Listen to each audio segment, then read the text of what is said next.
మరి round table సమావేశానికి పెట్టి మరి ఆటో రంగం చాలా పెద్దది.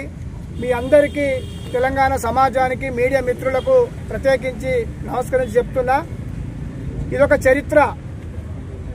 ఓయూలో అనేక ఉద్యమాలు, తెలంగాణ ఉద్యమంలో కూడా 20-25 సంవత్సరాల కాలం అప్పుడు తెలంగాణ ఉద్యమంలో ఆటో రంగం విద్యార్థులతో కలిసి పనిచేసినాం.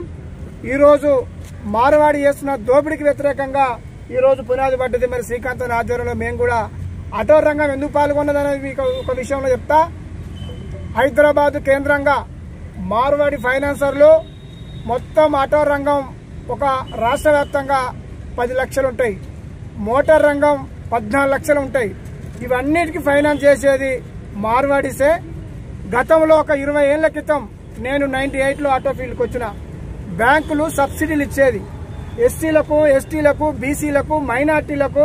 అనేక బ్యాంకులు SBI, Canara bank, syndicate bank ఇలాంటి బ్యాంకులు సబ్సిడీలో ఆటో వాళ్లకు ఫైనాన్స్ చేసేది.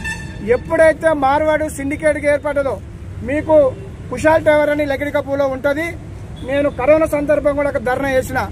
ప్రజలందరూ అల్లాడుతుంటే ఆటో డ్రైవర్లు కట్టలేక ఆత్మహత్యలు చేసుకుంటే కూడా బలవంతంగా ఆటోలు గుంజుకోపోయి డబ్బులు వసూలు చేసిన చరిత్ర ఈ మార్వాడి ఫైనాన్సర్లది. కాబట్టి మా డిమాండ్ ఏం కోరుతున్నామంటే, ఇది ఆర్థికపరమైనటువంటి అంశం, ఈ తెలంగాణ మొత్తాన్ని పీడిస్తున్నటువంటి అంశం. అందులో ఆటో రంగం కూడా మమ్మల్ని కూడా పీడిస్తుర్రు.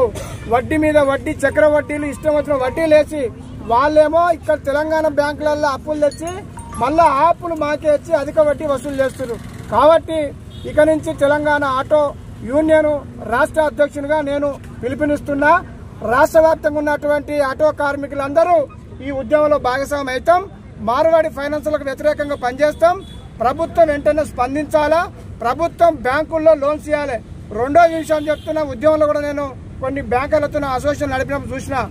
బ్యాంకులలో కూడా మొత్తం నార్త్ మేనేజర్లో ఉంటారు.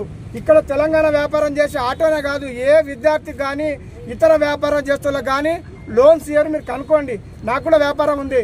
ఏ బ్యాంకు అయినా లోన్స్ ఇవ్వరు. అక్కడ కూడా మేనేజర్లు నార్త్ వాళ్ళే ఉంటారు.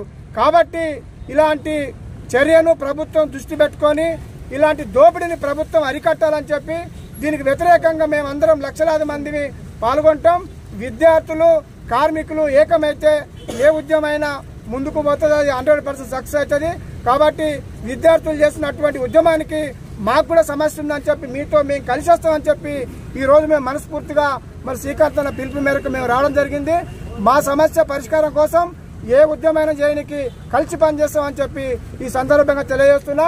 రేపు రౌండ్ టేబుల్ సమావేశంలో పాల్గొంటాం. రేపు విద్యార్థి సంఘం ఏ పిలుపు తీసుకున్నా పాల్గొంటాం. ఇంకా మా సంఘాలు చాలా బయట ఉన్నాయి, వాళ్ళందరితో కూడా మాట్లాడి వాళ్ళను కూడా ఈ ఉద్యమంలో భాగస్వామ్యం చేస్తామని ఈ సందర్భంగా తెలియజేస్తున్నాం. Thank you. ఇప్పుడు